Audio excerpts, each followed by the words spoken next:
Debate के number 1 show दंगल में आप सभी का स्वागत है। आपके साथ मैं हूं चित्रा त्रिपाठी।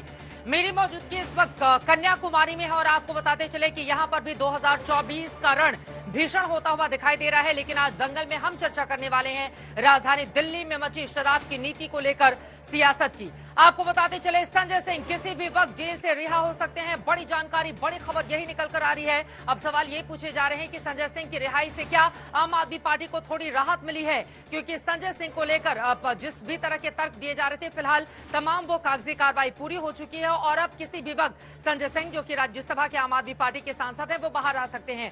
दूसरी तरफ दिल्ली के मुख्यमंत्री अरविंद केजरीवाल को लेकर भी जो सुनवाई चल रही थी, वो फिलहाल पूरी हो चुकी है। अरविंद केजरीवाल के वकील की ओर से बार बार कोर्ट के भीतर यही दलील दी गई है कि पीएमएलए के तहत कोई भी सबूत नहीं है अरविंद केजरीवाल के खिलाफ। दरअसल चुनावों में उनको प्रचार करने से रोका जा रहा है। इसी वजह से बदले की राजनीति के तहत बीजेपी की ओर से ये तमाम कोशिशें की जा रही हैं। ईडी के पास कोई भी सबूत नहीं है, सिर्फ परेशान करने के मकसद से अरविंद केजरीवाल को निशाना बनाया गया है। जबकि दूसरी तरफ ईडी का दावा यह है कोर्ट के भीतर कि हम अंधेरे में तीर नहीं चला रहे, बल्कि हमारे पास ठोस सबूत इस वक्त मौजूद है, जो कोर्ट में आगे आने वाले वक्त में हम रखेंगे। ईडी की ओर से भी तमाम दलीलें दी गई, जिसके जरिए ये साबित करने की कोशिश ईडी के अधिकारी कर रहे हैं कि अरविंद केजरीवाल को लेकर हमारे पास पहले से ही साक्ष्य हैं, जो जरूरत पड़ने पर आगे पेश भी किए जाएंगे। इन सब के बीच आपको बताते चले आतिशी, जो कि आम आदमी पार्टी की विधायक मंत्री हैं, उनकी ओर से प्रेस कॉन्फ्रेंस में दावा किया गया था कि भारतीय जनता पार्टी ने उनको खरीदने की कोशिश की थी, जिसको लेकर अब बीजेपी की ओर से पलटवार किया गया है। बीजेपी ने कानूनी कार्रवाई करते हुए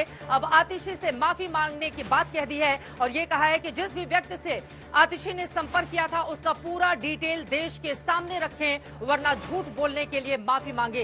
इस सब के बीच तमाम विपक्षी दलों की ओर से भी भारतीय जनता पार्टी को निशाने पर लिया जा रहा है। अखिलेश यादव से लेकर तेजस्वी यादव तक हर कोई यही कह रहा है कि भारतीय जनता पार्टी चुनाव के वक्त विपक्षी नेताओं को टारगेट कर रही है। आपको बता दें, कई जगहों से आंकड़े भी सामने रखे गए हैं। बीते 10 सालों में जो कार्रवाई की गई है, उनमें से 25 ऐसे नेता रहे जिनके खिलाफ भ्रष्टाचार के गंभीर आरोप थे, लेकिन बीजेपी ज्वाइन करने के बाद विपक्षी दलों का दावा यह है कि 23 के खिलाफ कार्रवाई या तो बंद कर दी गई, या तो रोक दी गई, या फिर बिल्कुल धीमी गति से वो आगे बढ़ी है, जिससे नेता पर कोई फर्क नहीं पड़ेगा।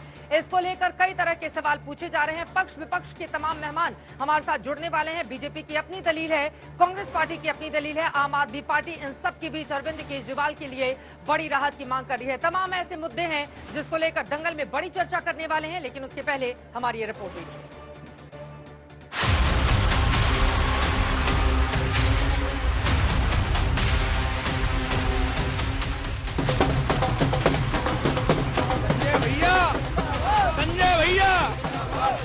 दिल्ली में शराब घोटाले पर चल रही सियासत में दिन भर अदालत में लड़ाई, अस्पताल में बीमारी और जेल में रिहाई को लेकर हलचल रही। एक तरफ अस्पताल में व्हील चेयर पर उनकी तस्वीर सामने आई, दूसरी ओर राउज एवेन्यू कोर्ट में संजय सिंह की रिहाई की शर्तें तय हुई। शर्तें 4 हैं। पहली ये कि संजय सिंह अपना पासपोर्ट जमा करेंगे। दूसरे, एनसीआर से बाहर जाते वक्त जांच अधिकारी को यात्रा का ब्यौरा देंगे। तीसरे, दिल्ली एनसीआर से बाहर रहने पर अपना मोबाइल लोकेशन ऑन रखेंगे।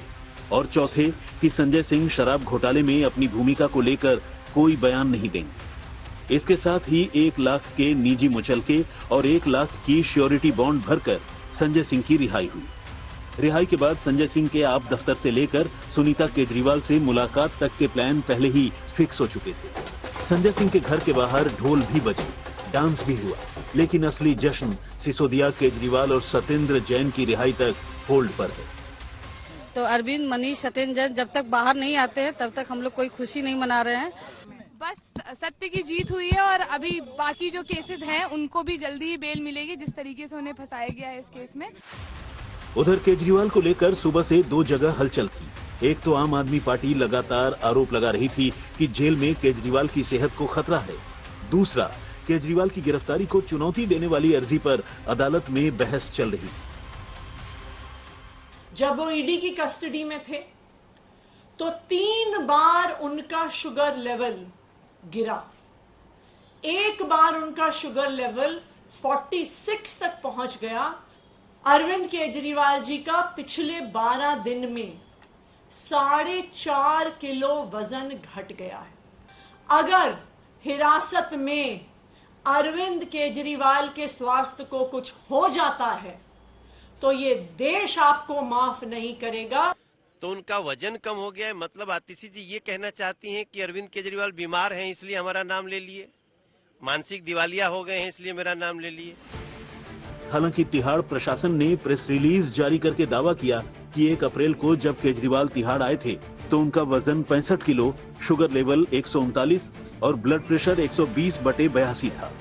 2 अप्रैल को भी वजन 65 किलो, शुगर लेवल 160 और ब्लड प्रेशर 121/83 था और 3 अप्रैल को भी वजन 65 किलो, शुगर लेवल 140 और बीपी 116/82 यानी नॉर्मल था।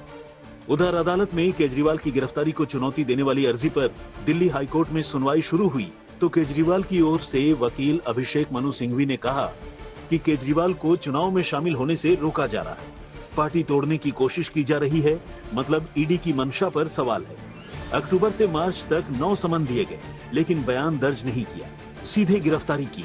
पीएमएलए के सेक्शन 15 और 19 के प्रावधानों पर गिरफ्तारी खरी नहीं उतरती। पीएमएलए के सेक्शन 45 के मुताबिक ईडी के पास केजरीवाल के खिलाफ कोई सबूत नहीं।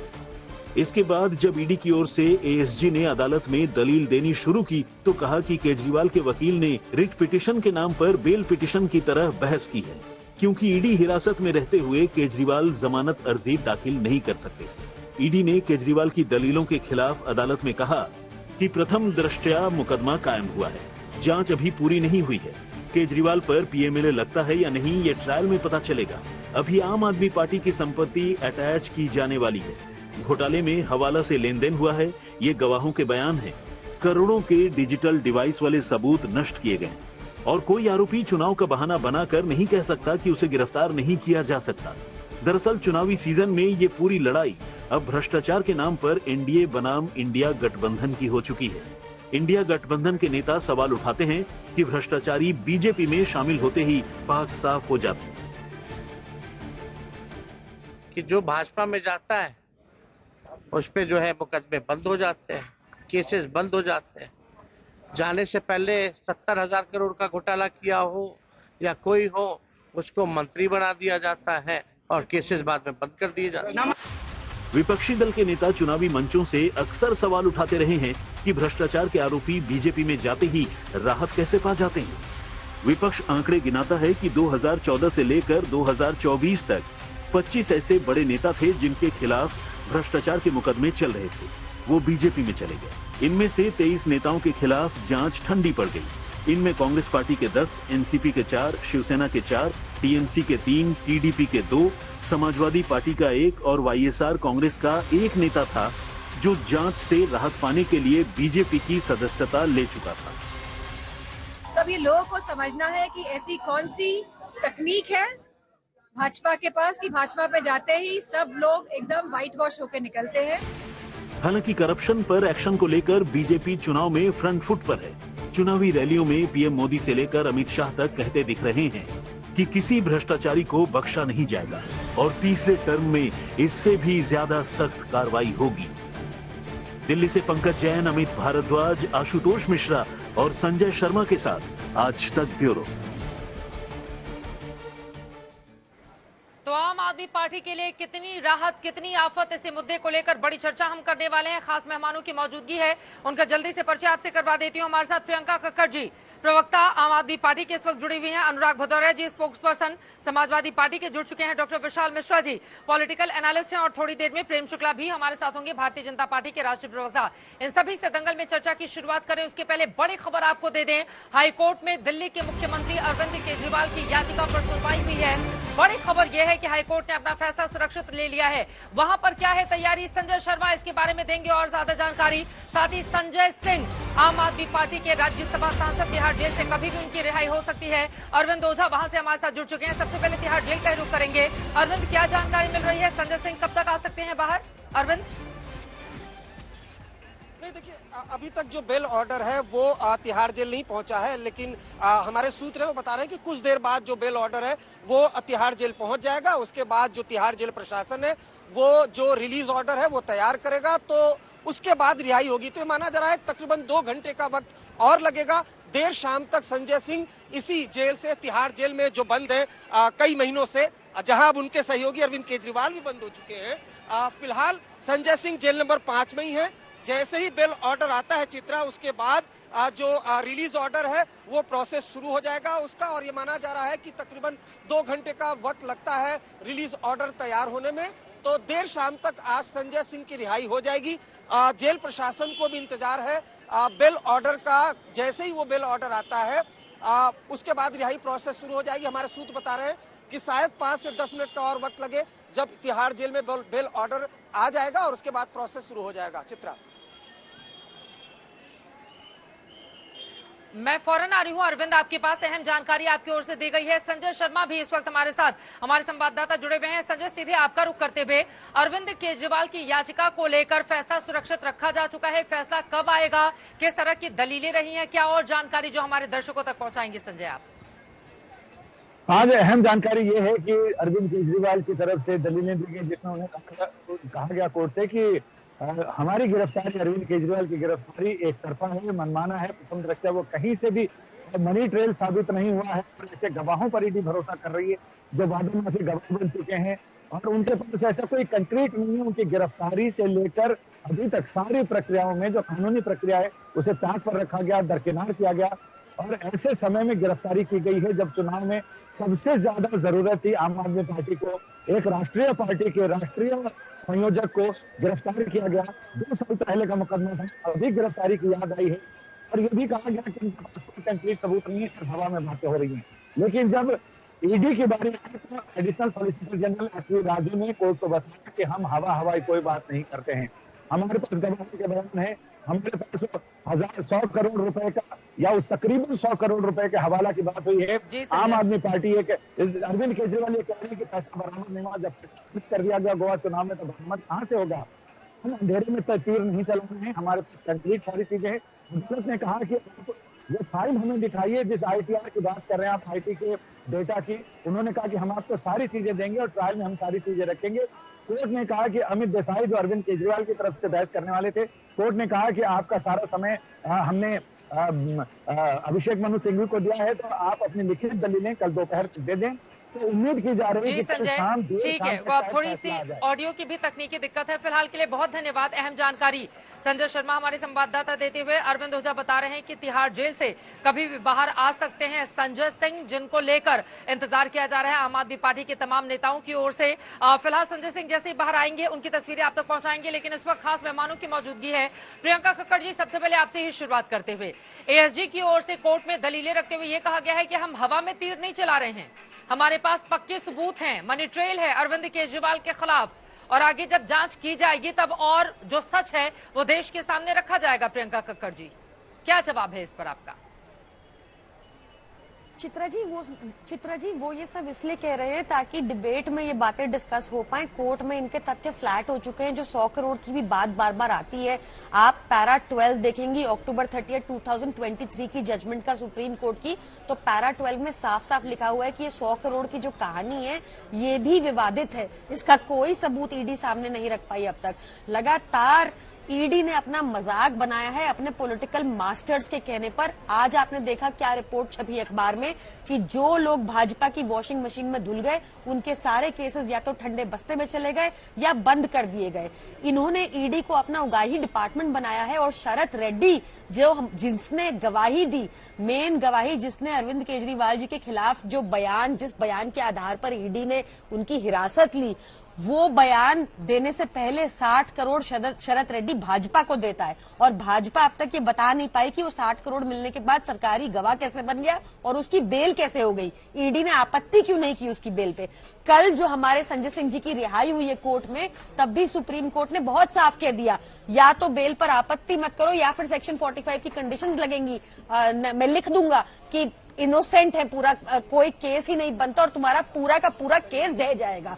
तो ये बार बार हम 2 साल से कह रहे हैं कि हमारे यहाँ चवन्नी की रिकवरी नहीं हुई, 2 साल हो गए, इतनी रेडें हो गई और वही बात कल सुप्रीम कोर्ट ने कही कि भाई मनी ट्रेल कहाँ है। अब ये 100 करोड़ की जो कहानी कर रहे हैं कोर्ट में, इसलिए ताकि हम डिबेट में चर्चा कर पाए। सुप्रीम कोर्ट ऑलरेडी इस पर टिप्पणी कर चुका है, लिखा हुआ है बकायदा पैरा 12 में जजमेंट में कि ये विवादित अमाउंट है और उसका कोई प्रूफ नहीं ला पाई ईडी आज तक 2 साल बाद भी।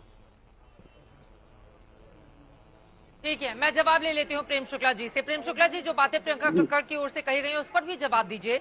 और जब हाईकोर्ट में सुनवाई चल रही थी उस समय केजरीवाल के वकील की ओर से कहा गया कि पीएमएलए के तहत कोई सबूत नहीं है और मौजूदा वक्त में चूंकि राजनीति परवान चढ़ रही है, आम आदमी पार्टी अच्छा कर सकती थी, 2024 के चुनाव हैं, इस वजह से अरविंद केजरीवाल की गिरफ्तारी की गई है ताकि बीजेपी अपने एजेंडे में कामयाब हो सके।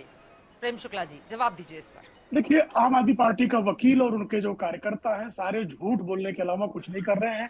चोर कितना भी शोर मचाए वो चोर ही रहेगा, और जो रिश्वतखोर है उसकी रिश्वतखोरी सबके सामने सुप्रीम कोर्ट कह चुका है।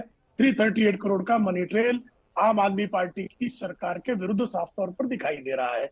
आप वकील ने जो है आज हाईकोर्ट में, एएसजी ने भी कहा कि आतंकवादी कल बम फोड़ेगा और कहेगा मैं चुनाव लड़ लूंगा, तो इस आधार पर जो है आतंकवादी को आतंकवाद में संलिप्त होने की छूट नहीं मिलेगी। बलात्कारी कल बलात्कार करेगा और कहेगा चुनाव का समय है, मैं नेता हूं इसलिए मुझे बलात्कार करने की छूट दी जाए, तो उसको छूट नहीं दी जा सकती है। यह भी आज स्वयं एएसजी राजू जी ने हाईकोर्ट में सामने से कहा है और ये जज के सामने ही ये दलीलें पेश हुई हैं। तो किसी बलात्कारी को, चोर को, आतंकवादी को, रिश्वतखोर को इसलिए नहीं जो है राहत दी जा सकती कि वह चुनाव में इस समय चुनाव का सामना कर रहा है। इस तरह के तर्कों का कोई आधार नहीं होता है। साफ तौर पर आज जो है अदालत ने, और इसके पहले भी मनीष सिसोदिया के मामले में सुप्रीम कोर्ट के सामने भी यह बात पेश की गई है कि 338 करोड़ रुपए का मनी ट्रेल सामने दिखाई दिया है। बार बार जिस शरद रेड्डी की बात की जाती है, अरविंदो फार्मा लिस्टेड कंपनी के तौर पर बाकायदा बीएसई में कह चुका है कि हमारा शरद रेड्डी का हमारी कंपनी के संचालन से कोई लेन देन नहीं है। तो जो रिश्वतखोर है, चोर है, वो हर किसी को चोर समझते हैं। ये जो अल्कोहलिक अनार्किस्ट पार्टी है उसकी ये आदत है झूठ बारंबार बोलते रहना, और इनके झूठ पर बारंबार बेपर्दा होने के बाद भी पूरी बेशर्मी के साथ भी झूठ बोलते रहते हैं। ठीक है, मैं जवाब ले लेती हूँ। प्रियंका कक्कड़ जी हाथ भी उठा रही है। प्रियंका जी, आप जवाब दीजिए उनके आरोपों पर। प्रियंका जी, एक और बात जिसको समझना बहुत जरूरी है, आज आम आदमी पार्टी की ओर से कहा गया कि दिल्ली के मुख्यमंत्री का शुगर लेवल बढ़ गया है, उनका वजन 4.5 किलो घट गया है, लेकिन तिहाड़ प्रशासन की ओर से जो जानकारी दी गई है, जो हमने रिपोर्ट में भी दिखाया, एक बार मैं फिर से बता देती हूँ। 1 अप्रैल को केजरीवाल जब तिहाड़ आए थे उनका वजन 65 किलो, शुगर लेवल 139 था। उसके बाद 2 अप्रैल को उतना ही वजन था। 3 अप्रैल को भी 65 किलो, शुगर लेवल 140, बीपी 116। तो क्या बताना चाहती है आम आदमी पार्टी इससे? क्या बताना चाहती है आम आदमी पार्टी इससे? चित्रा जी, ऑडियो में बहुत ज्यादा दिक्कत आ रही है ऑडियो में, बट जितना मुझे आपका प्रश्न समझ आया है तो भाजपा की यही मंशा रहती है कि हमारे नेताओं को गिरफ्तार करे, प्रताड़ित करे, हौसला तोड़ने की कोशिश करे, ह्यूमिलिएट करे, परेशान करे। और ये लगातार हमने संजय सिंह जी के केस में देखा, सत्येंद्र जैन जी के केस में देखा। बट अब भाजपा को हम ये सचेत करते हैं, अरविंद केजरीवाल जी को कुछ हो गया ना, अगर भाजपाइयों ने ध्यान नहीं रखा जेल के अंदर तो उनकी खैर नहीं। दूसरी चीज, अभी प्रेम शुक्ला जी यहाँ बैठे बैठे बड़े बड़े प्रवचन पढ़ रहे थे आपके आगे। अभी निर्मला सीतारमण जी ने 2 दिन पहले कहा कि किसी इंटरव्यूअर ने उनसे पूछा बलात्कारी होगा तो वो उनको भी एक्सेप्ट कर लेंगी, करप्ट होगा तो उनको भी एक्सेप्ट कर लेंगी। जैसे इन्होंने भगवती प्रसाद जायसवाल जो अवैध धंधा चलाता है गुजरात में शराब का, उसको भाजपा में ले लिया पिछले हफ्ते। संजय सरोज जो टेरर और ऑर्गेनाइजेशन से फंडिंग लेता है पाकिस्तान से देश में दंगे कराने को हिंदुस्तान में, वो भाजपा में शामिल हो गया। बर्नार्ड मारक जो बच्चों का ब्रोथल चलाता है वो भाजपा में शामिल हो गया। तो ये बंगारू लक्ष्मण की पार्टी को बोले कि हमें प्रवचन ना दे, सारे करप्ट लोग आज एक ही जगह है, सुरक्षित वो है बंगारू लक्ष्मण की पार्टी के अंदर, बृजभूषण जनता पार्टी के अंदर।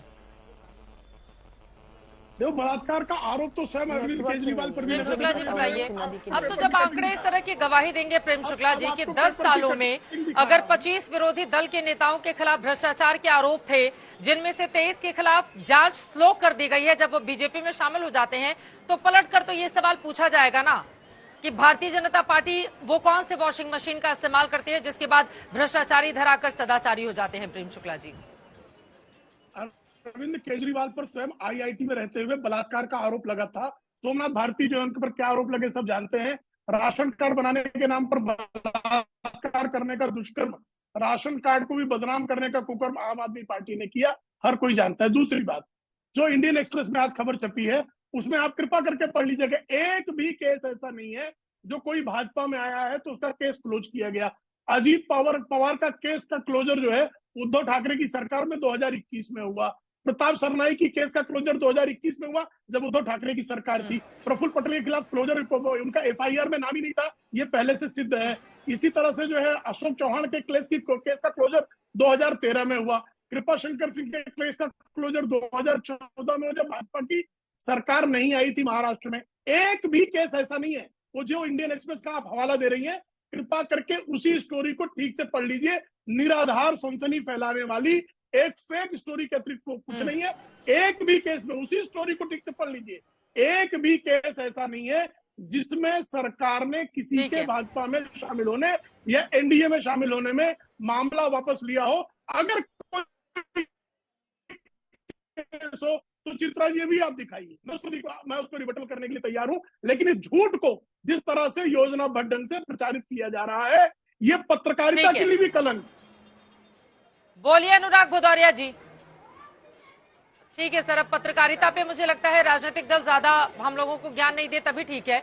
लेकिन मैं आ जाती हूँ अनुराग भदौरिया जी। वो कह रहे हैं कि ये जो बात बार बार कही जाती है अनुराग भदौरिया जी की बीजेपी में शामिल होने के बाद जांच कम हो जाती है, स्लो हो जाती है।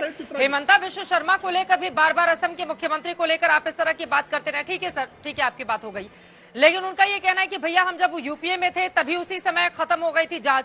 लेकिन बढ़ा चढ़ाकर ये जो कहने की विपक्षी दलों की आदत है, अब चुनाव तो हर साल होते हैं, हर महीने होते हैं, ऐसा तो है नहीं कि अलग अलग कभी विधानसभा के, कभी लोकसभा के, कभी कुछ और चुनाव। तो जिन लोगों के खिलाफ जांच जारी रहेगी उनके खिलाफ जांच क्या बंद कर दी जाए सिर्फ इसलिए क्योंकि इलेक्शन चल रहे हैं? उस समय ED, CBI या दूसरी जांच एजेंसियां जांच नहीं करें? अनुराग भदौरिया जी। तो मुझे लगता है कि भारतीय जनता पार्टी के प्रवक्ता यहाँ बैठे हुए हैं और ये डंके की चोट पे कह दें कि शुभेंदु अधिकारी बहुत ईमानदार आदमी है, भावना गावली भी बहुत ईमानदार है, अशोक चौहान भी बहुत ईमानदार है, छगन भुजबल भी बहुत ईमानदार है, नारायण राणे भी बहुत ईमानदार है, प्रताप सरनाई भी बहुत ईमानदार है, मुशर्रफ हसन भी, अजीत पवार भी। कह दीजिए बहुत ईमानदार आदमी, कोई दिक्कत नहीं, कह दीजिए आप, हम मान लेंगे आपकी बात, पूरा देश मान लेगा। आप बोल दीजिए बहुत ईमानदार, निहायती शरीफ, बहुत अच्छे व्यक्ति हैं और इनको राष्ट्र की जरूरत है, ईमानदारी का सर्टिफिकेट दे दीजिए आप, क्या दिक्कत उसमें, दे दीजिए, हम लोग मान लेंगे। बोल दीजिए आप, हम तो छोड़ो, हम जो कहते हैं सो कहते हैं। आप कह दो ये लोग बहुत ईमानदार, साफ सुथरे छवि के लोग हैं और ये बहुत अच्छे लोग हैं, इन पे कभी कोई आरोप नहीं लगा, किसी तरह का कुछ नहीं लगा, ये निहायती शरीफ व्यक्ति है। बोल दीजिए आप, नहीं बोल पाएंगे, आपकी जीभ लड़खड़ाने लगेगी, आपकी जीभ कपने लगेगी, कंपन होने लगेगा। आप बोलिए कि सब बहुत शरीफ और बहुत अच्छे व्यक्ति हैं, इनमें कोई आरोप नहीं लगा। बोल दीजिए आप, जिनका मैंने नाम लिया, बोले कभी कोई आरोप नहीं लगा, बहुत अच्छे व्यक्ति है। अच्छा, दूसरी, मैं अपनी बात पूरी कर लूं फिर बोलिएगा, अभी मेरी बात पूरी नहीं हुई। कमाल की बात है, आपको वोट, आप बीजेपी को वोट मिला 37.36%। नहीं, मेरी बात पूरी जाए, 37.36%, माने 37.5% आपको वोट मिला। मतलब 37% वोट वाला जो कह रहा है वो सही और 63-64% के वोट वाले जो कह रहे हैं सब गलत। कमाल की बात है इस देश के अंदर में 64 लोग एक तरफ समझ लो अगर सीधी भाषा में बोले हैं और यहां पे 37 से 38 लोग एक तरफ, तो कौन सही होगा? कौन सही होगा? 38% वाले सही होंगे या 64% यहाँ पे 62% वाले सही होंगे? दे रहे हैं आप, कौन सही होगा मैं जानना चाहता हूं। अनुराग भदौरिया जी, एक सेकंड। सर, ये जो एग्जाम्पल बार बार दिया जाता है ना, अब क्लास में एक नंबर से भी एक नंबर जिसका ज्यादा रहता है वही फर्स्ट आता है ना, ठीक है, दूसरे नंबर वाला तो फर्स्ट नहीं आ जाता है। अनुराग जी, आप मेरा सवाल सुनिए, ये जो बात बार बार कही जाती है, इतने सारे लोग एक तरफ, इतने सारे लोग एक तरफ, सर वोट प्रतिशत इंडिविजुअल पार्टी का गिना जाएगा ना, ये एक तरफ और दूसरा तरफ क्या हो सकता है? मैं कह रहा हूं कि सारा विपक्ष झूठा, सारा विपक्ष नहीं, टोकी नहीं, क्रॉस क्वेश्चन तो पूछूंगी ना। ये जो बताया जाता है, एक नैरेटिव ये भी कहा जाता है ना कि 60% से ज्यादा एक तरफ, 37% वाले एक तरफ, ये नैरेटिव ही गलत है ना सर। आप कम से कम जनता को तो इस भ्रम में मत रखिए। सब लोग अलग अलग चुनाव लड़ेंगे, यकीनन अलग अलग ही वोट शेयर पाएंगे। लगेंगी तो मैं अपनी बात कैसे, एक बार रुकिए ना, आप मत बचाइए, आप अपना बताइए कितने नंबर आपको मिले थे? सभी का नंबर जोड़कर आपको तो नहीं मिल जाएगा ना अनुराग भदौरिया जी। अरे आप सुन तो, और क्या, पूरा हिंदुस्तान एक साथ खड़ा है आज की डेट में, पूरा विपक्ष एक साथ खड़ा है और आप कह रहे हो कि सत्ता पक्ष वाला जो कह रहा है वो सही है और विपक्ष वाले कह रहे हैं सब गलत है। यही तो मैं आपसे कहना चाहता हूं, क्या इन्होंने नहीं बोला था? आपसे पूछ रहा हूं, 140 करोड़ देशवासी मोदी का परिवार। अरे आप टोकिए मत, प्लीज मत टोकिए, आप परेशान मत होइए। आप क्यों परेशान हो रहे हैं? मैं तो आरोप बीजेपी पे लगा रहा हूं, आप पे नहीं लगा रहा हूं। आप अच्छे व्यक्ति हैं, अरे मैं बिल्कुल परेशान नहीं हूँ अनुराग भदौरिया जी, आपसे सवाल पूछ लेती हूँ, आप चिढ़ जाते हैं। दिक्कत आपके साथ ये है, प्लीज परेशान नहीं। अनुराग भदौरिया जी प्लीज, मुझे लगता है कि यहाँ पर व्यक्तिगत टिप्पणी से बचा जाना चाहिए। सवाल पूछना मेरा काम है, वही पूछ रही हूँ। अनुराग जी बिना एंकर पर व्यक्तिगत टिप्पणी किए सवालों का जवाब दीजिए। सवाल पूछिए, बोलिए। अरे आप, मैं सवालों का जवाब दे रहा हूँ, 10 सवाल पूछिए, मेरी बात पूरी हो जाए फिर आप पूछिए। देखिए, चंदा वाला धंधा गंदा है, ये तो आप भी मानते हो कि भाई चंदा वाला धंधा ही गंदा है। अगर चंदा वाला धंधा नहीं हुआ होता तो शायद ये पता भी नहीं चल पाता। एसबीआई, अब पता चला कि एसबीआई जो इलेक्ट्रल बॉन्ड नहीं बताना चाहती थी, क्यों नहीं बताना चाहती थी, किसका दबाव था, किसके दबाव के अंदर नहीं बताना चाह रही थी, तभी तो सर्वोच्च न्यायालय जाना पड़ा। ये वही पार्टी है ना जो 100 दिन के अंदर में स्विस बैंक से सारा काला धन लाने वाली थी, और हमारे एसबीआई में जो इलेक्ट्रल बॉन्ड का चंदा है था वही बताने को तैयार नहीं थी। उसके लिए सर्वोच्च न्यायालय जाना पड़ता है। सोचो कितने झूठे लोग हैं। ये वही लोग हैं ना जो कहते थे हमारे हिंदुस्तान के अंदर में बेरोजगारी खत्म हो जाएगी। इलेक्टोरल बॉन्ड का मुद्दा है जिस पर आप लोग बैकफुट पर रहते हैं, इसी वजह से दूसरे मुद्दों को लाया जाता है चुनाव में। अब जवाब ले लेते हैं, ठीक है, ओके। विशाल मिश्रा जी जवाब सुन लेते हैं, फिर उसके बाद मैं आ रही हूँ प्रेम शुक्ला जी आपके पास और प्रियंका जी आपके पास। वैसे आपके प्रश्न को उत्तर दिया नहीं, और केवल एक ही बात से शुरुआत करना चाहूंगा कि यहाँ पर बैठकर इस तरीके से समाजवादी पार्टी और बाकी अन्य सम्मानित प्रवक्ता कह रहे हैं कि जैसे लग रहा है कुछ हुआ ही नहीं। जानती है बात क्या है? मैं इनसे पूछना चाहता हूं कि क्या ईडी भारतीय जनता पार्टी की सरकार बनने के बाद बनी है क्या? पीएमएलए क्या जो है भारतीय जनता पार्टी की सरकार बनने के बाद बना है क्या? और बार बार ये जो नैरेटिव सेट करने की कोशिश की जाती है कि जो भारतीय जनता पार्टी में जाता है उसका गुनाह छूट जाता है, ये हो जाता है। मानवर, आप हमको बताइए ना कि आपके नेता के ऊपर 2006-07 में आय से अधिक संपत्ति का मामला का मुकदमा दर्ज हुआ था, तब बीजेपी की सरकार थी। जब 1996 में, बात तो सुनिए, जब लालू जी के ऊपर केस चला था तब क्या बीजेपी की सरकार थी? जब जयललिता जी के ऊपर केस चला, करुणानिधि जी के ऊपर चला, शिबू सोरेन के ऊपर चला, सुरेश कलमाड़ी पर चला, कनिमोझी पर चला, ए राजा पर चला, सोनिया जी राहुल जी जो है बेल पर है, तो क्या बीजेपी की सरकार थी? कौन सी आप नैरेटिव सेट करने की कोशिश करते हैं और आप गलत तथ्य यहाँ पर रखते हैं। आप यहाँ पर गलत तथ्य रख रहे हैं वो मैं आपको चैलेंज करता हूं कि आप मुझे एक भी ऐसा नाम बताएं कि भारतीय जनता पार्टी में आने के बाद उन पर केस वापस ले लिया गया हो। टेल मी अ सिंगल बोलिए ना, आप बताइए, शुभेंदु अधिकारी भले आदमी, आप बता दीजिए, आप बता दीजिए, उन पे कोई आरोप नहीं था। भावना गावली भली है, अशोक चौहान, छगन भुजबल, नारायण राणे, प्रताप सरनाईक, मुशर्रफ हसन, अजित पवार, सब लोग भले लोग हैं, प्रफुल्ल पटेल, सब भले लोग हैं। बोल दीजिए आप, हम तो यही कह रहे हैं, आप भले लोग हैं, हम सब कह रहे हैं कि वो बुरे लोग हैं। अरे आप बोलेंगे विशाल मिश्रा जी की बात नहीं हो पाएगी, पर उनकी बात हो जाए। वो स्काइप पर हैं, आप यहाँ पर हमारे स्टूडियो में बैठे हुए। अनुराग जी प्लीज थोड़ा सा उनको बोलने दीजिए, क्योंकि अगर मैं भी बोलूंगी आप भी बोलेंगे तो उनको उनकी बात फिर सुनाई नहीं देगी। चित्रा जी, आप ही के चैनल पर आप ही के डिबेट में 4 फरवरी को मैंने कहा था कि धुआं है तो इसको छुपाएं कैसे, अंदर की हकीकत को बताएं कैसे। अब वो हकीकत माननीय न्यायालय में दिख रही है। आज बताइए, आज इनको कम से कम जो कोर्ट में बहस हुई है एएसजी की और जो है सिंघवी जी की, पढ़ के आना चाहिए। तथ्यों पर बात किया करिए मान्यवर, पहली बात। और दूसरी बात हमको आप बताइए, आपको नहीं लगता कि सारे के सारे जहां पर एक तरफ भारतीय जनता पार्टी आदरणीय प्रधानमंत्री जी के नेतृत्व में भ्रष्टाचार पर कार्रवाई कर रही है, तो जितने लोगों पर मुकदमा था सब मिलकर एक हो रहे हैं। मैं इसे पूछना चाहता हूं कि ईडी एक स्वतंत्र एजेंसी है और भारतीय जनता पार्टी पहले उसकी स्थापना हुई है। चित्ता जी 10 सेकंड प्लीज, जवाब दे दूं। सरकार की तरफ से 7000 केस रिफर किए गए ईडी को, जिसमें से 3% से कम पॉलिटिकल नेताओं से जुड़े हुए केस हैं। इसका क्या उत्तर देंगे आप? और कन्विक्शन रेट जो 35 ट्रायल हुए उसमें से 24 पर सजा हुई, इसका क्या उत्तर लूंगी अनुराग भदौरिया से। लेकिन उसके पहले गृहमंत्री अमित शाह की ओर से भ्रष्टाचार के मुद्दे पर विपक्षी दलों पर वार किया गया है। बीजेपी ने उसको अपने ट्विटर हैंडल एक्स से भी लोगों तक पहुंचाने की कोशिश की है। क्या कुछ कहा गया है गृहमंत्री की ओर से, सुन लेते हैं, उसके बाद चर्चा में आगे बढ़ेंगे। इंडिया अलायंस ने सभा का नाम दिया संविधान बचाओ, लोकतंत्र बचाओ। क्यों भाई, क्या हुआ है लोकतंत्र को? लोकतंत्र को कुछ नहीं हुआ है। ये पूरी सभा जो घमंडिया गठबंधन ने करी, ये भ्रष्टाचारियों को बचाने के लिए करी है। आप कान खोलकर सुन लो, हमने 2014 में कहा था जिन ने 12 लाख करोड़ का भ्रष्टाचार करा है वो सभी जेल की सलाखों के पीछे होंगे। हम कहकर जनता को वादा कर कर चुनाव में आए थे।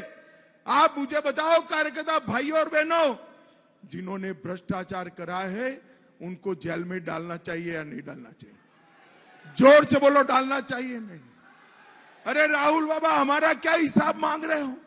आपके एमपी के घर से 350 करोड़ रुपया कैश मिलती है, आपको शर्म आनी चाहिए। ममता दीदी, आपके मंत्री के घर से 51 करोड़ रुपया कैश मिली है, उनको हम जेल में न डालें तो कोई महल में रखें? प्रेम शुक्ला जी, इसके पहले कि मैं आपके पास आऊं, मुझे लगता है प्रियंका कक्कड़ जी इस पर आपको जवाब देना चाहिए। उन्होंने कहा है कि थर्ड टर्म में आने के बाद भ्रष्टाचारियों के खिलाफ और ज्यादा कड़ी कार्रवाई की जाएगी। यही बातें आज बीजेपी अध्यक्ष जेपी नड्डा की ओर से भी कही गई, यही बातें प्रधानमंत्री नरेंद्र मोदी भी कह रहे हैं। प्रियंका कक्कड़ जी, इसी से जुड़ा हुआ अगला सवाल भी मेरा है। देखिए, एक तरफ अरविंद केजरीवाल हैं, यकीनन वो आपके सबसे बड़े नेता हैं, जिसको लेकर आम आदमी पार्टी अलग रूप में आगे बढ़ रही है। लेकिन जब लालू प्रसाद यादव को अपनी कुर्सी गंवानी पड़ी थी और राबड़ी देवी को मुख्यमंत्री बनाया गया था, उस समय तो भारतीय जनता पार्टी की ओर से कार्रवाई नहीं की गई थी। चाहे जयललिता हो, इस तरह से नेताओं की, मुख्यमंत्रियों की लंबी फहरिस्त है जिनको वक्त वक्त पर भ्रष्टाचार के गंभीर आरोपों की वजह से अपनी कुर्सी तक गंवानी पड़ गई थी। हालांकि केजरीवाल अभी भी कुर्सी पर बैठे हुए हैं, तो फिर बीजेपी को ही दोष क्यों देना? समय समय पर जांच एजेंसियां अपने हिसाब से कार्रवाई करती हैं। अदालत की प्रक्रिया चूंकि काफी लंबी होती है, हम जानते हैं इस देश में अदालती कार्रवाई कैसे चलती है, वो थोड़ा स्लो चलती है, धीरे धीरे करके। उसके बाद लालू यादव के मामले में हमने देखा कितने लंबे समय के बाद फैसला आया था। तो सर, बीजेपी को ही कटघरे में खड़ा करने की कोशिश क्यों? प्रियंका कक्कड़ जी, दोनों ही बातों पर जवाब आपका, गृह मंत्री के सवालों पर भी और जो मैंने सवाल पूछा है उस पर भी। चित्रा जी, आपने जो सवाल पूछा, इससे पहले जो स्काइप से जुड़े हुए हैं उन्होंने भी एक बहुत सवाल पूछा था, तो मैं उनको बता दूं, पहले और अब में फर्क ये है कि 2018 में भाजपा ने पीएमएलए में ऐसे संशोधन कर दिए कि आज बिना सबूत के, बिना ट्रायल के, बिना कंप्लेंट के, सिर्फ बयानबाजी के आधार पर जिन बयानों से कोई रिकवरी ना हुई हो, आप किसी को भी अनंत काल में जेल तक रख सकते हैं। प्रॉब्लम ये है कि ये बयान किसके थे? बयान थे ऐसे लोगों के जो भाजपा की टिकट से आज कंटेस्ट कर रहे हैं। बयान थे उन लोगों के जिन्होंने भाजपा को 60 करोड़ की रिश्वत पहुंचाई। तो कटघरे में भाजपा को खड़ा होना ही पड़ेगा। कैसे इतनी बड़ी बड़ी बातें कर लेते हैं अमित शाह जी और प्रधानमंत्री मोदी जी? कभी तो उनको सोचना चाहिए। जब वो छगन भुजबल अपनी पार्टी में ले लेते हैं 11 दिसंबर, अभी वो स्काइप वाले व्यक्ति पूछ रहे थे कि एक केस बता दो, छगन भुजबल का 11 दिसंबर 2023 को केस फाइलें खो गई, ईडी ने कोर्ट में ऐसा कहा। अजीत पवार, प्रफुल्ल पटेल, 24 नाम इसमें हैं। उन्होंने आपको एक डाटा और गलत बताया, 0.4% है ईडी का कन्विक्शन रेट। जो 25 केस, 35 नहीं है सर, जो 25 केस डिसाइड हो गए, आप उसके बेसिस पे नहीं ले सकते, ये आपका गलत अनुमान है। चित्रा जी, आज एजेंसीज का दुरुपयोग, आज इंस्टीट्यूशंस को क्रिपल करना, आज स्टेट गवर्नमेंट्स को क्रिपल करना through governors, through lieutenant governors, ऐसी सरकार है। सुप्रीम कोर्ट का निरादर करने वाली सरकार है केंद्र में। जब सुप्रीम कोर्ट ने सर्विसेज मैटर में आम आदमी पार्टी के फेवर में एक हक सुनाया, 8 साल की लंबी लड़ाई के बाद नो लेस, तो इन्होंने अध्यादेश लाकर उसको पलट दिया। आपने देखा, आज जो ईमानदार है वो जेल के अंदर है और जो भ्रष्टाचारी है वो प्रधानमंत्री मोदी के साथ खड़ा है। बंगारू लक्ष्मण की पार्टी ऊपर से नीचे तक भ्रष्ट है। निर्मला सीतारमण जी ने खुद कहा कि मुझे कोई प्रॉब्लम नहीं है, चोर, उचक्का, करप्ट, भ्रष्टाचारी जो आना चाहता है पार्टी में उसका वेलकम है। इस तरह की पार्टी है ये, इसलिए जरूरी है देश को इस पार्टी से बचाना। इनके लिए ना हेल्थ इंपॉर्टेंट है, ना एजुकेशन इंपॉर्टेंट है, ना ये इंपॉर्टेंट है कि आज जॉबलेसनेस का क्या आलम है, बार-बार निर्मला सीतारमण जी के बयान को कोट करेंगे, उस पर जवाब आपका। ये इंपॉर्टेंट है जी। देखिए, जो इतना बड़ा अनाचारी कि जेल में जाकर भी मुख्यमंत्री की, जो इतना बड़ा अनाचारी हो कि जेल में जाकर भी मुख्यमंत्री की कुर्सी छोड़ने के लिए कुछ भी तैयार नहीं हो। आरोप हम छोड़ देखिए, मैं इनके बीच में नहीं बोल रहा था, बिना ट्रायल के अंदर रखेंगे, ये गलत तरीका है। मैं इनको सुन रहा था। बंगारू लक्ष्मण की पार्टी बनाएगी हमें, भ्रष्टाचार दिखाई बंगारू लक्ष्मण की पार्टी। ये सही तरीका नहीं होगा। प्रियंका कक्कड़ जी, तरीका है। आपने सवाल पूछ लिए हैं, अब धैर्य दिखाए, जवाब सुनिए प्लीज। प्रियंका जी बोलिए। देखिए, इनका रक्तचाप बढ़ गया है। देखिए, इससे बड़ा अनाचार क्या हो सकता टीवी में है? भी और कोर्ट में भी आज एक टेररिस्ट से कंपेयर कर रहे हैं। क्या तरीका है? टेररिस्ट आपसे गुजारिश है अपनी बारी में बोले प्रियंका जी, वरना मुझे आपको ऑडियो डाउन करना पड़ेगा। प्लीज प्रियंका जी, प्रेम शुक्ला जी को बोलने दें, ये तरीका ठीक नहीं है। प्रियंका कक्कड़ जी, आप बड़ी नेता हैं, प्लीज थोड़ा सा धैर्य दिखाएं, उनको बोलने दीजिए। बोलिए प्रेम शुक्ला जी। इससे बड़ा अनाचार क्या हो सकता है, दुराचार क्या हो सकता है कि एक व्यक्ति जेल में जाने के बाद भी सत्ता की कुर्सी से चिपका पड़ा है, मुख्यमंत्री की कुर्सी से चिपका पड़ा है, और जो जेल में जाकर भी मुख्यमंत्री बना रहता है वो दूसरों के बारे में बात करो। जो पार्टी इतनी झूठी हो कि हिरासत में जब वो मुख्यमंत्री है उसके नाम से 2 फर्जी आदेश प्रेस कॉन्फ्रेंस करके दिखाते हैं। इतने बड़े झूठे, इतने बड़े फ्रॉड, इसे और आप मुझे बताइए ना, प्रियंका कक्कड़ बता दे वो आदेश की कॉपी दिखा दे जो इन्होंने 2 प्रेस कॉन्फ्रेंस के फिर देखिए लोगों के अकाउंट में 15 लाख, फिर देखिए बीच बोलने। चित्रा जी क्या तरीका है, झूठों की बात कर रहे थे ना, तो मुझे याद आ गया। चित्रा जी क्या तरीका है? प्रियंका जी प्लीज, प्रियंका जी प्लीज, आप उनको सुन लीजिए, उसके बाद जवाब दीजिएगा। प्रियंका जी प्लीज, ये तरीका ठीक नहीं है, प्लीज आप उनको सुन लीजिए फिर बोलिएगा। तो फ्रॉड इनके मंत्रियों ने श्री अरविंद केजरीवाल के नाम पर 2 फ्रॉड आदेश इन्होंने दिखाए कि ये जो है मुख्यमंत्री ने आदेश दिए, जबकि प्रवर्तन निदेशालय के अधिकारी कह रहे हैं कि हमारी कस्टडी से कोई आदेश जारी नहीं हुए। तो इतने बड़े झूठे और लंपट हैं। दूसरी तरफ आज ही आप दिखा रहे हैं कि तिहाड़ जेल के अधिकारी ये बता रहे हैं कि श्रीमान अरविंद केजरीवाल का ब्लड शुगर लेवल क्या है, उनका वजन क्या है। दूसरी तरफ इनके लोग जो है प्रेस कॉन्फ्रेंस लेकर कह रहे हैं कि किस तरह से मुख्यमंत्री का वजन घट गया और ब्लड शुगर लेवल नीचे आ गया। तो झूठ बोलना और बारंबार झूठ बोलना और झूठ बोलते रहना, इसके अलावा ये कुछ नहीं करते। इन्होंने छगन भुजबल के केस का उदाहरण दिया। इनकी जानकारी के लिए बता दें, आज ही के इंडियन एक्सप्रेस को आप खोलकर पढ़ लीजिए, उसमें ही लिखा गया है कि श्रीमान छगन भुजबल का मामला क्लोज, उनको डिस्चार्ज कोर्ट ने 2021 में दिया। तब वो जो है उद्धव ठाकरे की सरकार में मंत्री थे। तो उद्धव ठाकरे की सरकार में मंत्री रहते हुए जिन छगन भुजबल को कोर्ट ने डिस्चार्ज दिया हो, उनका कौन सा मामला वापस लिया, उस मामले को भी कृपा करके बताइए मुझे। इंडियन एक्सप्रेस को आज पढ़कर चित्रा जी जरा अपने ऑफिस से कहिए, दिखा दे कि वो दिसंबर 2021 में जब उनको कोर्ट डिस्चार्ज देता है तब आम आदमी पार्टी के यही प्रवक्ता उनके कंधे से कंधा मिलाकर बैठते हैं भाई।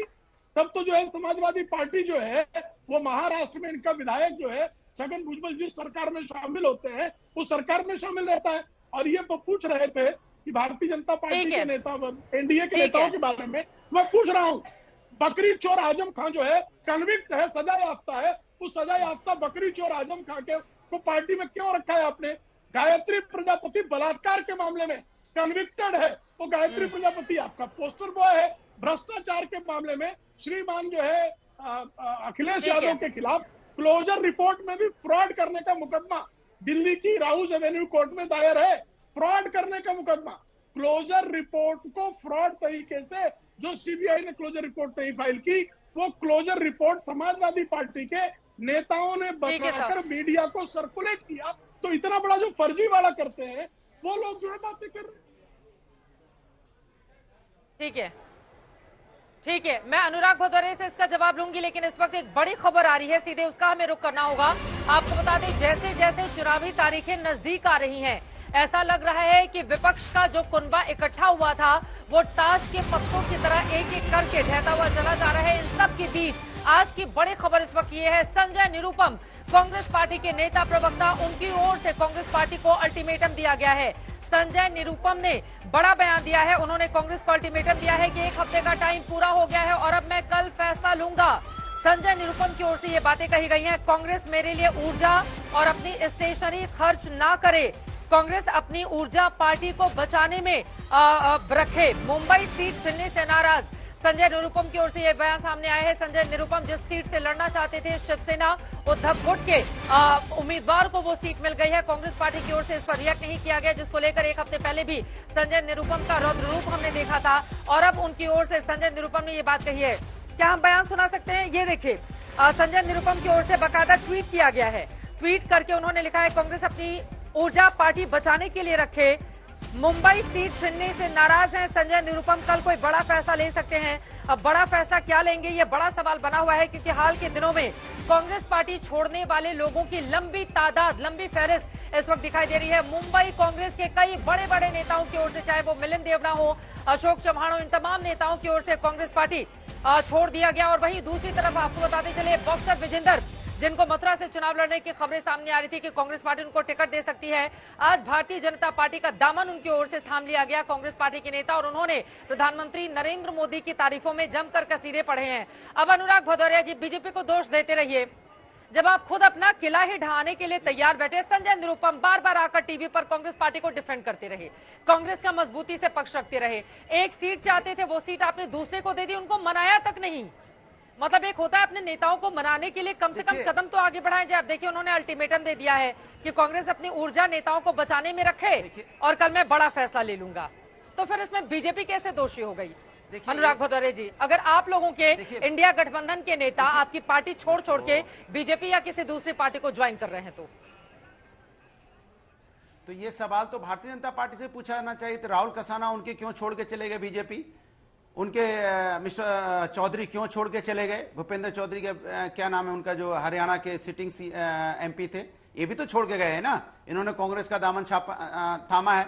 कितने लोग इधर से उधर गए, कितने लोगों ने लड़ने से मना किया बीजेपी की टिकट से। टिकट अनाउंस होने के बाद मना किया। पवन सिंह ने मना किया है ना कि हम नहीं लड़ेंगे चुनाव। बाराबंकी के भी एक सांसद ने मना किया, टिकट मिलने के बाद मना किया। तो चुनाव में ऐसी चीजें होती रहती है, बड़ी चीज नहीं है। बड़ी चीज है कि लोकतंत्र बचाने की लड़ाई है, संविधान बचाने की लड़ाई है। हमारी पार्टी की आइडियोलॉजी अलग हो सकती है, विचारधारा अलग हो सकती है, लेकिन राष्ट्र जब बचाने की बात होती है तो राष्ट्र किसी भी पार्टी, किसी व्यक्ति से बड़ा है। और आज राष्ट्र बचाने की लड़ाई है। जो भारतीय जनता पार्टी जिस मुद्दों पे लेकर चुनाव जीती थी 2019 में, क्या एक भी मुद्दा उसमें से पूरा किया? क्या किसान की इनकम दुगनी हो गई? क्या महिला सुरक्षा की बात करते थे? आज महिलाओं को किस तरह से परेशान किया गया, चाहे मणिपुरी घटना हो, चाहे दिल्ली में महिला पहलवान की घटना हुई हो, चाहे छात्रों का हो, चाहे बेरोजगारी को देखो, बेरोजगार आत्महत्या कर रहे हैं। क्या बात है? इन्होंने बताया डॉलर किस मुकाबले पर, यहाँ पे डॉलर आज क्या हो गया? 83 रुपए के मुकाबले। और बेरोजगारी आयोग की रिपोर्ट देख ली जाए तो 83% युवा बेरोजगार है। तो इसकी चिंता कौन करेगा? इसकी चिंता हम कर रहे हैं। इसलिए हम भारतीय जनता पार्टी की वजह से इस देश के अंदर में जिस तरह से लोकतंत्र पे हमला हो रहा है लगातार, जिस तरह लोकतंत्र लगातार खतरे में आ रहा है, इसको बचाने की लड़ाई है। मेरे लिए सबसे बड़ा देश है,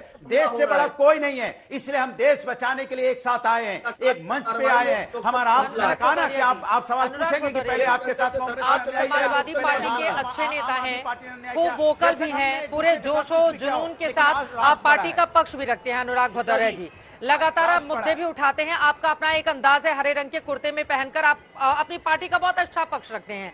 अनुराग भदौरिया जी, लेकिन मेरा ये सवाल है, आप कह रहे हैं 2019 में कोई भी वादा जो किया था बीजेपी ने वो पूरा नहीं किया। सर 2022 में हुए हैं यूपी के इलेक्शन, उसमें बीजेपी फिर से विधानसभा में ही सही वापस आ गई।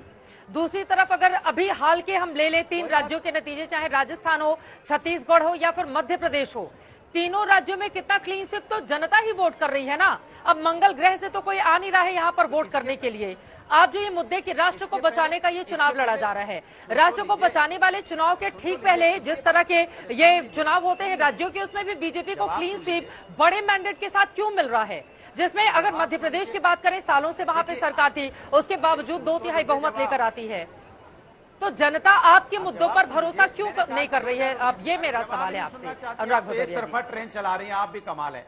मैंने कहा 2019 में आपने देखा होगा कि तीनों स्टेट की बात कर रहे थे, ये तीनों स्टेट कौन जीता था? आपसे सवाल क्या पूछ लो थोड़े तीखे, आपका तो एंकर पर ही वार शुरू हो जाता है। अनुराग भदौरिया जी, न जाने कब आपको समझ में आएगा कि एंकर को ऑन एयर बैठकर पब्लिक के सामने सवाल नहीं बताते हैं। ठीक है प्लीज, ये गलत तरीका है, आप अपनी बात पूरी कीजिए, ये गलत तरीका है। अच्छा मुझे बोलने दीजिए। मैंने कहा 2019 अरे आप देखिए, कोई भी, चाहे आप हो, प्रियंका कक्कड़ हो, प्रेम शुक्ला हो या विशाल मिश्रा हो, अगर व्यक्तिगत टिप्पणी कोई एंकर पर करेगा तो सर फिर मैं जवाब दूंगी ना। तो इसीलिए आप एंकर पर टिप्पणी मत कीजिए। सवाल पूछना मेरा काम है, जवाब देना आपका काम है। बोलिए। अरे सुन लीजिए, मैंने कहा 3 राज्यों में जिनकी बात कर रहे 2019 में, इसमें कांग्रेस जीती थी। बाद में जब 2019 में चुनाव हुए, 2018 में के चुनाव में जीती थी कांग्रेस, और जब 2019 में लोकसभा के चुनाव हुए तो उसमें भारतीय जनता पार्टी जीती। आज ठीक उल्टा होगा, आज भारतीय जनता पार्टी इस चुनाव में जीती है, और जब चुनाव होगा तो जब लोकसभा का चुनाव होगा 2024 में, भारतीय जनता पार्टी हार जाएगी। और 2022 में उत्तर प्रदेश के अंदर में समाजवादी को 36% वोट मिला था। ठीक है, सरकार कुछ वजह से बनी नहीं बनी, कोई एमएलए 500 वोट से जीत जाता है, कोई 1000 से, कोई 800, ठीक है, कई बार समीकरण में ऐसा हो जाता है कि आपको सीटें ज्यादा मिल गई, ठीक है, आप जीत गए। इसका मतलब ये नहीं हुआ कि आपने जनता ने आपको चुनाव जिता दिया और जनता के वोट से आप चुनाव जीत गए तो इसके मतलब आप अच्छा काम करेंगे। क्या अच्छा काम किया जरा बता दीजिए। क्या देश के अंदर में बेरोजगारी खत्म हो गई? क्या महंगाई खत्म हो गई? क्या महिलाओं पर अत्याचार खत्म हो गया? क्या यहाँ किसान एकदम खुशहाल हो गया? क्या छात्र पे लाठियां यहाँ खुशहाल है? क्या छात्र में यहाँ पेपर लीक नहीं हो रहा है? क्या छात्रों पे लाठी नहीं बरसाई जा रही है? क्या बेरोजगार आत्महत्या नहीं कर रहा है? क्या महिलाओं पे रोड नहीं घसीटा गया? क्या मणिपुर में महिलाओं पे अत्याचार नहीं हुआ? बेल ऑर्डर अभी तक तिहाड़ जेल नहीं पहुंचा है, बड़ी जानकारी आ रही है इस पर। प्रियंका कक्कड़ जी की एक जल्दी से छोटी सी टिप्पणी। प्रियंका जी, वक्त हमारे पास कम है, छोटी सी टिप्पणी। बेल ऑर्डर अब तक नहीं पहुंचा है तिहाड़ जेल संजय सिंह के लिए। आई होप कि आज उनकी रिहाई हो जाए, बट देखिए आज कितना दुर्भाग्यपूर्ण है कि एक लोकप्रिय मुख्यमंत्री जिन्होंने दिल्ली के लिए इतना किया, पंजाब में भी सेम मॉडल फॉलो हो रहा है, उसको भाजपाई कोर्ट में आतंकवादी बता रहे हैं और आतंकवादियों को अपनी पार्टी में लेकर शरण दे रहे हैं। ये बेहद खतरनाक पॉलिटिकल पार्टी है भाजपा। देश को इससे बचाना है इस बार।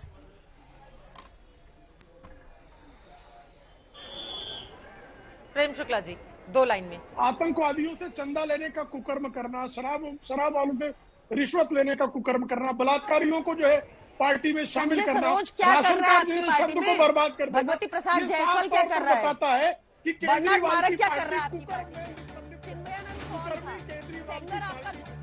चलिए, वक्त हमें इतने की इजाजत देता है। आप तमाम मेहमानों का बहुत धन्यवाद हमारे साथ चर्चा का हिस्सा बनने के लिए। कुल मिलाकर सवाल कई हैं। एक तरफ भ्रष्टाचार के मुद्दे पर आक्रामक बीजेपी, जिसमें बड़े बड़े नेता हर चुनावी रैली में दावा कर रहे हैं कि किसी भी भ्रष्टाचारी को छोड़ा नहीं जाएगा और तीसरे टर्म में जब बनेगी मोदी की सरकार तो उसमें कार्रवाई को और ज्यादा तेज किया जाएगा। क्या जीरो टॉलरेंस की बीजेपी की ये नीति चुनाव में काम कर जाएगी, या फिर विपक्षी दलों की ओर से जो आरोप लगाए जा रहे हैं कि बदले के तहत भारतीय जनता पार्टी कार्रवाई करवा रही है, ईडी को अपना हथियार बनाकर विपक्षी नेताओं के खिलाफ, इसमें ज्यादा दम दिखेगा और जनता पर यह मुद्दा असर कर जाएगा। किसके दावे में है कितना दम, इसके लिए करना होगा थोड़ा इंतजार। 19 अप्रैल को पहले चरण में 102 सीटों पर डाले जाएंगे वोट। फिलहाल के लिए दंगल में अभी के लिए दीजिए इजाजत। कन्याकुमारी से अभी के लिए बस इतना ही। देश और दुनिया की तमाम खबरों के लिए आप देखते रहिए आज तक।